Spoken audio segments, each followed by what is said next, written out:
दोस्तों आज के वीडियो में दो ऐसे पेड़ के बारे में आज हम बात करेंगे। दोनों पेड़ की छाल का काढ़ा बनाकर अगर आप लेते हैं तो दोस्तों जो आपका ब्लड शुगर बढ़ा हुआ है और इसके लिए आप एलोपैथिक दवाएं खा रहे हैं जैसे मेटफॉर्मिन या ग्लिसराइड, ये कोई भी ग्रुप की आप दवा ले रहे हैं तो दोस्तों वो दवा जो काम कर रही है, वो दवा खा के जो आप अपने शुगर को कंट्रोल किए हैं वही काम आपका ये दोनों पेड़ की छाल करेगी। और दोस्तों अंग्रेजी दवा जो आप ले रहे हैं शायद उसका ज़बरदस्त साइड इफेक्ट है, उसका साइड इफेक्ट डायरेक्ट हमारे किडनी और लीवर पर पड़ता है, लेकिन ये जो पेड़ की छाल मैं बता रहा हूँ इसका साइड इफेक्ट ना के बराबर है और आपके बढ़े हुए शुगर को नॉर्मल रख सकते हैं। देखिए दोस्तों ये डायबिटीज जो है ये लाइफ स्टाइल बीमारी है। शुगर को तो आप बिना किसी दवा के कंट्रोल कर सकते हैं, लेकिन उसके लिए आपके अंदर जिद्द होनी चाहिए।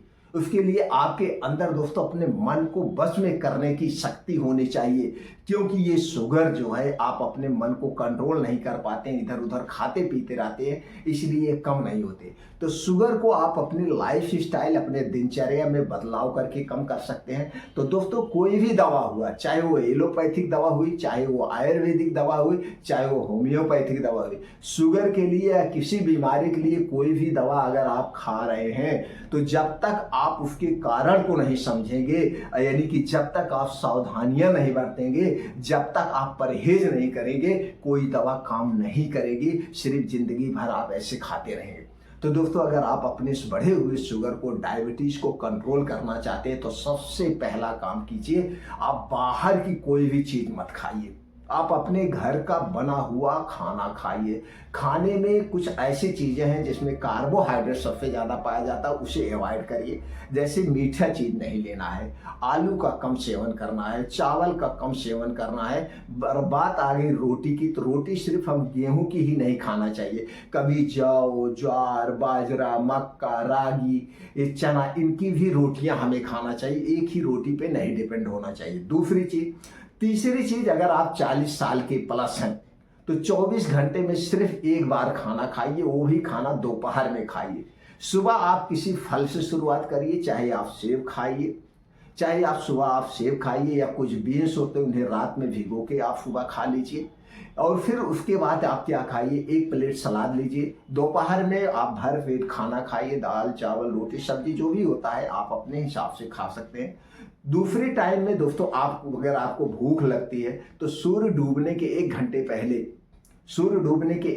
के पहले आप जैसे भुना हुआ चना ले सकते हैं या इस टाइप का, या कोई एक फल ले सकते हैं जो आपके इच्छा अनुसार हो, लेकिन खाना नहीं खाना है। फिर बात आ गई, जैसे आपको भूख लगती है तो रात में 1 गिलास आप दूध मैनेज करिए, लेकिन ये दूध आपके घर का होना चाहिए, बाहर का दूध नहीं होना चाहिए। घर के दूध में अगर देसी गाय का दूध मिल गया तो अति उत्तम है, क्योंकि ये जल्दी से डाइजेस्ट हो जाता है। और इस दूध को ऐसे सादा नहीं पीना है, इस दूध में कभी आप हल्दी डाल के पीजिए, अगर ठंडी का सीजन है तो कभी हल्दी डाल के पी लीजिए, कभी दालचीनी का पाउडर डाल के पी लीजिए, अगर गर्मी है तो कभी सौंफ डाल के पी लीजिए। सौंफ की तासीर ठंडी होती पाचन तंत्र को सही करेगा। कभी हरी इलायची डाल दीजिए।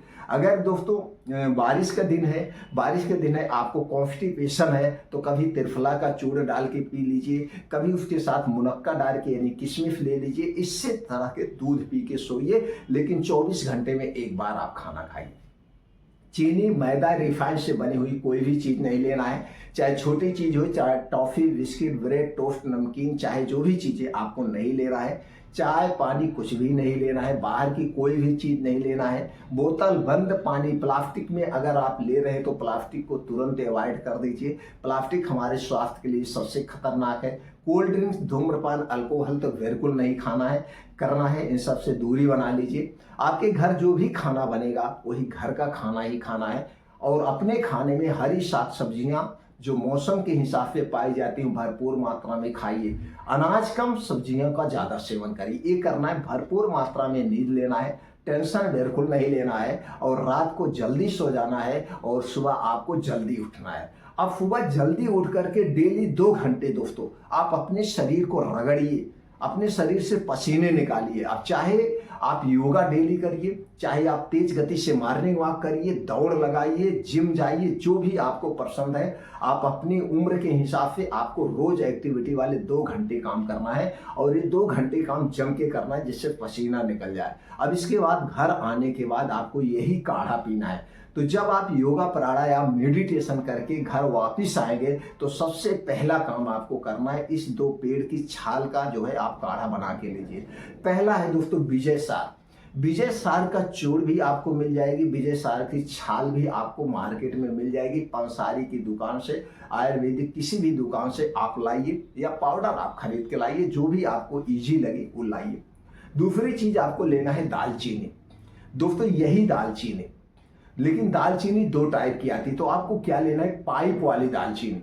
पाइप वाली जिसे सफल दालचीनी कहते हैं, थोड़ी अच्छी होती है, बेस्ट क्वालिटी होती है, एक गोल गोल होती है, इसलिए इसे पाइप वाली दालचीनी कहते हैं। पाइप वाली दालचीनी में एंटी डायबिटिक गुड़ पाया जाता है, एंटी इंफ्लामेटरी गुड़ पाया जाता है, कैल्शियम आयरन पाया जाता है और कई सारे इसमें पोषक तत्व तो पाया जाता है। इसी तरह से जो आपके विजय सार की छाल है, इसमें दोस्तों कई गुण पाए जाते हैं, एंटी डायबिटिक गुण पाया जाता है और ये हमारे पेट के लिए भी बड़ा काम करता है, अच्छा काम करता है।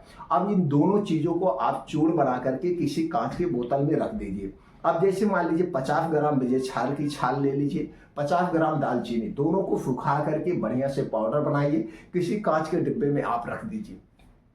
कांच के डिब्बे में रखने के बाद इसी में से 1 चम्मच आपको पाउडर लेना है और इसे पानी में डाल के उबालना है। दोस्तों इतना पानी डालिए, जैसे आप 2 कप पानी अगर डाल रहे हैं तो उबलते उबलते 1 कप पानी जब बचे तो इसी 1 कप पानी को आपको रोज खाली पेट या 1 कप पानी में उबालिए, आधा कप बचे, जितना आप पी सकते हैं, कोई जरूरी नहीं, पानी का बाउंडेशन नहीं, बस इतना है जितना पानी आप डाल दिए। उबलते उबलते जब पानी आधा रह जाए, इसी पानी को आपको, काढ़े को आपको रोज सुबह खाली पेट पीना है, यानी कि जब आप योगा प्राणायाम करके आएंगे। अब इसके बाद 2-2.5 घंटे तक कुछ नहीं खाना पीना है।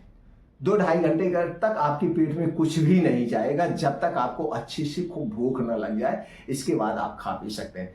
तो दोस्तों ये जो है आपके ब्लड शुगर को कंट्रोल करेगा, ब्लड प्रेशर को नॉर्मल बनाएगा, पेट से संबंधित कोई बीमारी है यानी कि आंतों को डिटॉक्सिफाई करने का भी काम करेगा, इम्यूनिटी को स्ट्रांग बनाएगा और कई सारे इसके फायदे हैं। तो दोस्तों इसका सेवन करके, और लेकिन परहेज आपको करना पड़ेगा। देखिए और एक चीज, दूसरी चीज दोस्तों, कई इसी तरह से घरेलू नुस्खे हैं, कोई जरूरी नहीं एक ही घरेलू नुस्खा सबके ऊपर बराबर काम करे, क्योंकि सबके शरीर की टेम्परेचर एक नहीं होता है, नेचर एक नहीं होता है, सबके शरीर का वात पित्त कफ बराबर नहीं होता है। किसी का शरीर वात वाला है, किसी के शरीर में पित्त ज्यादा बनता है, किसी के शरीर में कफ ज्यादा बनता है।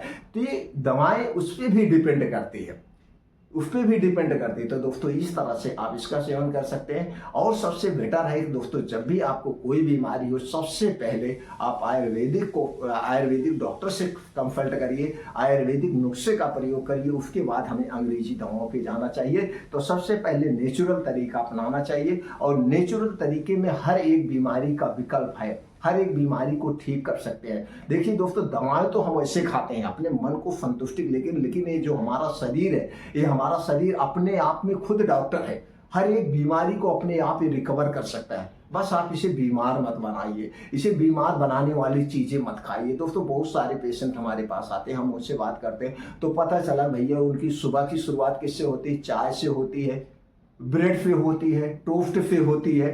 तो जब आप चाय ब्रेड टोस्ट इसे खाते रहेंगे तो दोस्तों शुगर कहाँ से कंट्रोल होगा, कभी कंट्रोल नहीं होगा, कभी कंट्रोल नहीं होगा। तो अपने लाइफ में तो बदलाव करिए, बदलाव करके हर एक बीमारी को ठीक कर सकते हैं, हर एक बीमारी को ठीक कर सकते हैं दोस्तों।